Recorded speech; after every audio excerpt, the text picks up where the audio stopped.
kita akan belajar bersama terkait dengan prosedur nebulizer. Apakah prosedur nebulizer itu adalah pemberian inhalasi uap dengan atau tanpa obat melalui mesin nebulator. Tujuan dari pemberian atau prosedur nebulizer adalah tujuannya adalah untuk mengencerkan dahak atau sekret pada pasien-pasien yang mengalami kesulitan dalam mengeluarkan sekret, kemudian untuk melebarkan jalan nafas terutama pada pasien-pasien yang mengalami kesulitan pernafasan terutama pada penyakit asma bronkial. Tahapan yang kita lakukan adalah persiapan alat.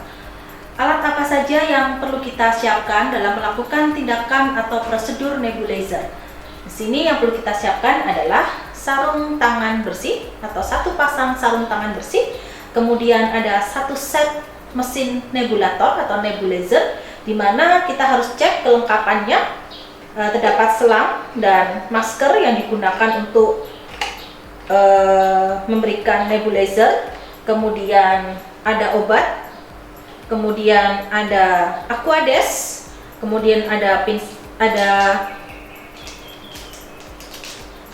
squid, kemudian ada tisu.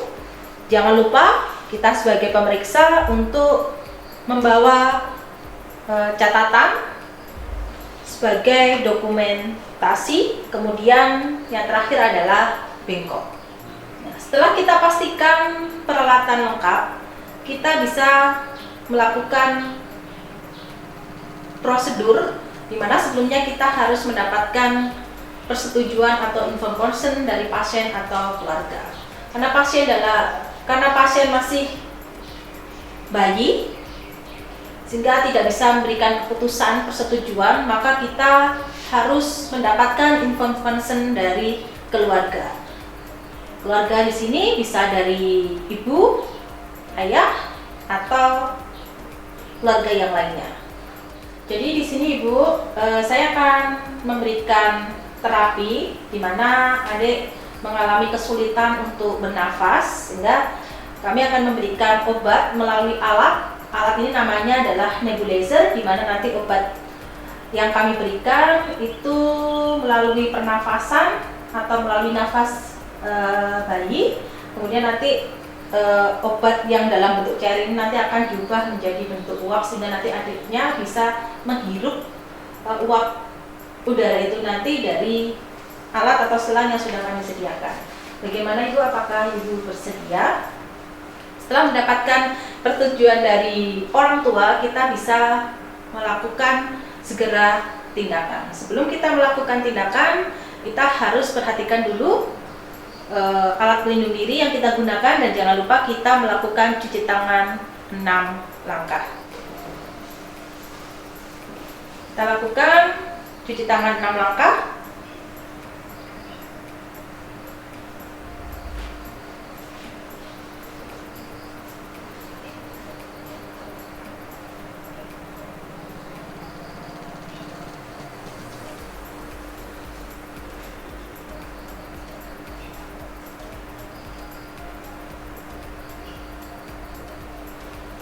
Setelah kita melakukan cuci tangan 6 langkah, kita menggunakan sarung tangan.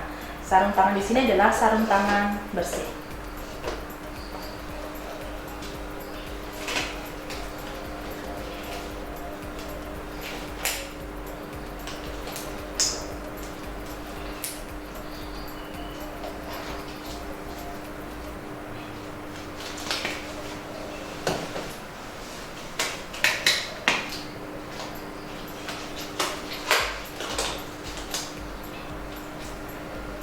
Setelah kita gunakan sarung tangan bersih, kita dekatkan alat, kemudian kita memulai tindakan. Sebelum kita melakukan tindakan, kita harus posisikan pasien, karena posisi untuk adik bayi ini, posisi yang paling tepat adalah posisi berbaring saja, atau kalau kita perlu kita lebih-tinggikan kepala kalau misalkan memungkinkan. Kalau tidak memungkinkan, sebaiknya posisi dalam kondisi tidur seperti ini. Ibu, permisi, saya akan memulai tindakan atau prosedur untuk pemberian terapi melalui nebulizer. Jadi ibu bisa mendampingi adik kalau misalkan adik rewel atau menangis. Dan kita persiapkan, jangan lupa sebelum kita persiapan untuk melakukan prosedur, kita cek fungsi dari alat.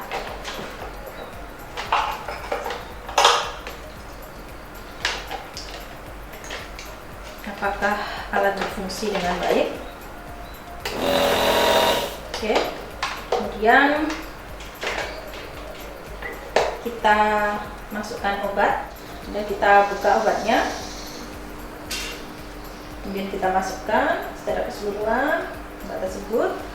Kemudian kita bisa hubungkan dengan masker. Dan jangan lupa kita kunci. Nah, sebelum ini kita pastikan dulu sampai terlihat uap yang keluar dari masker. Nah, kalau misalkan kita sudah pastikan uap sudah keluar, kita harus segera pasang.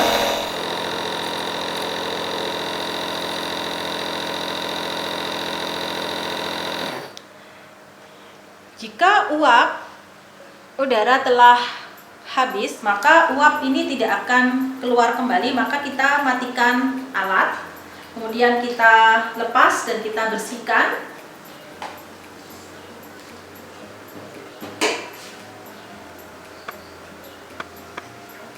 Kita letakkan kembali alat seperti semula.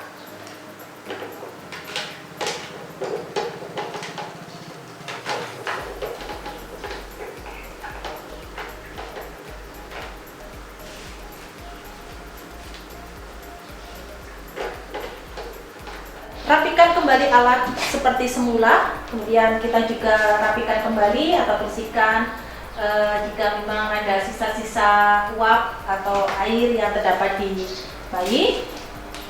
Kemudian kita kembalikan posisi bayi seperti semula. Jika sudah selesai, tahapan selanjutnya adalah kita melakukan terminasi, dan jangan lupa kita juga harus lakukan evaluasi, baik evaluasi secara subjektif ataupun evaluasi secara objektif. Kemudian jangan lupa kita juga harus melakukan tindakan dokumentasi. Kita tulis pada catatan pasien, di mana kita tulis identitas bayi, kemudian usia bayi, jangan lupa dengan nomor register bayi, kemudian waktu, tanggal, itu juga kita harus tulis. Kemudian jangan lupa kita juga harus mencatat hasil evaluasi, baik evaluasi secara subjektif ataupun evaluasi secara objektif. Kemudian yang terakhir, jangan lupa kita memberikan nama terang pemeriksa dan juga part. Setelah kita lakukan, selesai melakukan evaluasi dan dokumentasi, jangan lupa kita lepas sarung tangan. Kemudian kita cuci tangan dengan menggunakan hand scrub, yaitu cuci tangan 6 langkah.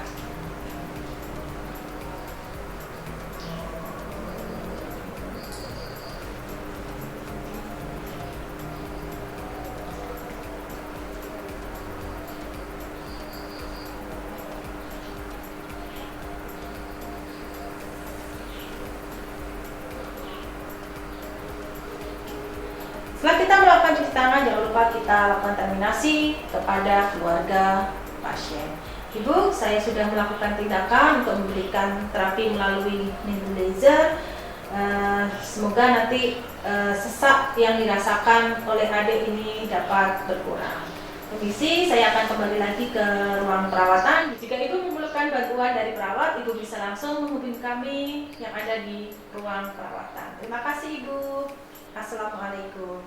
Demikianlah Sobat Sehat, kita telah belajar bersama terkait dengan pemberian terapi melalui nebulizer. Semoga bermanfaat untuk kita semua. Salam sehat.